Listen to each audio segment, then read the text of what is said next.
Hello, I'm Deli Dutton, and I have a color Bible.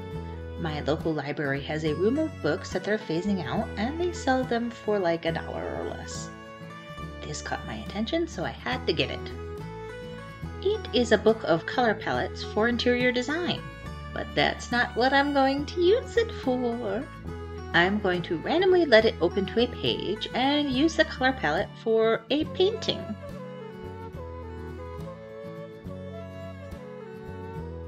I ended up with a gray, a light gray, a sky blue, a kind of denim blue, and a dark blue. I decided I was going to draw Wake for this. His colors tend to be shades of black and gray with a bit of colorful shimmer, and I played him recently, so he was the first character I thought of. If you haven't seen him yet, I have a couple of videos I've done of him. Check those out too.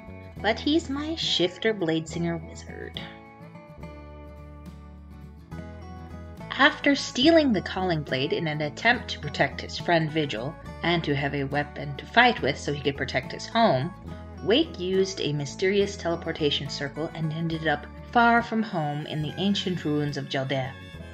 It appeared that a long time ago, the citizens of Geldam rushed the teleportation circle, but died before they could escape, because the whole thing was surrounded by skeletons.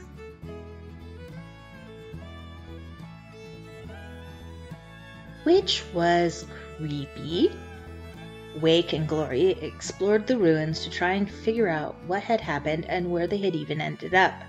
Wake spent most of the exploration half hoping that Vigil would follow him, and half beating himself up for behaving impulsively. Eventually they ran into Bomza, a friendly lizard lady exploring on behalf of a museum, who was willing to travel with them. As they explored together, they discovered another magic circle. Wake activated it, and they found themselves in a dark place that echoed the real world.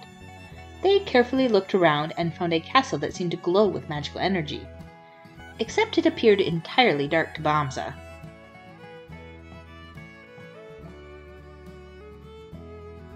Wake thought that this might be a good place to find answers, since the main ruins had been picked over by other researchers and looters. But as he entered, he was attacked by a shadow creature, which was unfortunate because if he doesn't get a chance to set up his defenses, he's still just a fragile little wizard. Luckily, Glory was able to get him on his feet, and they were all able to retreat into her rope trick dimension. While they were resting and trying to decide what to do, Glory's cat pointed out a shadowy panther observing them. The panther demanded to know why they were intruding on her domain. Wake offered his service in exchange for help with his quest to stop an undead dragon from waking up and destroying his home and possibly the rest of the world. She agreed to help if he would help her defeat the part of her that was on a rampage. Since the shadow creature had them trapped, Wake agreed. Now that they were better prepared and had the panther's help, they were able to quickly defeat the shadow creature. Shadow Boxer, the panther, granted Wake some of her power. Wake asked her some questions about the ruins of Geldam, and she seemed alarmed to both remember and not remember what happened. After the Shadow Boxer calmed back down, Wake took the others back to the normal ruins of Geldam, and with Bomza's help, they started their journey to the port city on the island. On the way, they ran into some folk hunting thieves. Wake wanted to mediate. He tried to convince the hunters not to just murder the thieves, and the thieves to just return the stolen goods. Neither seemed thrilled with the idea, but after some threats, the thieves dropped their goods and Wake let them escape and told the hunters they were going in a different direction, and returned the stolen goods.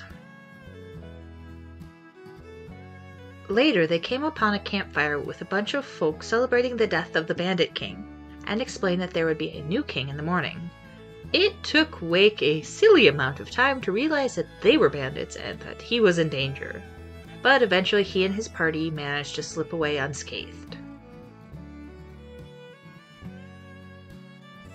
Finally, they came upon a road and a bunch of travelers carrying large bags of sand. Wake used some of his magic to help them carry it and was welcomed into their procession. Through traveling together, Wake learned that they were trying to rebuild a statue of their nameless goddess with the sand. They hoped it would make the sea a safer place. With one of the ancient books Wake found, he was able to discover the name of the goddess, Selûne, which pleased them greatly. Once arriving at the town, Wake checked out their temple and then parted as friends.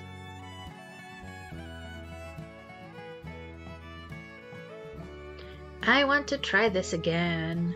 It's a neat little book. It's always interesting to use a limited color palette.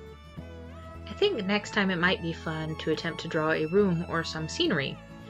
A different challenge. Thanks for watching. Like and subscribe to continue on this art journey with me. Bye!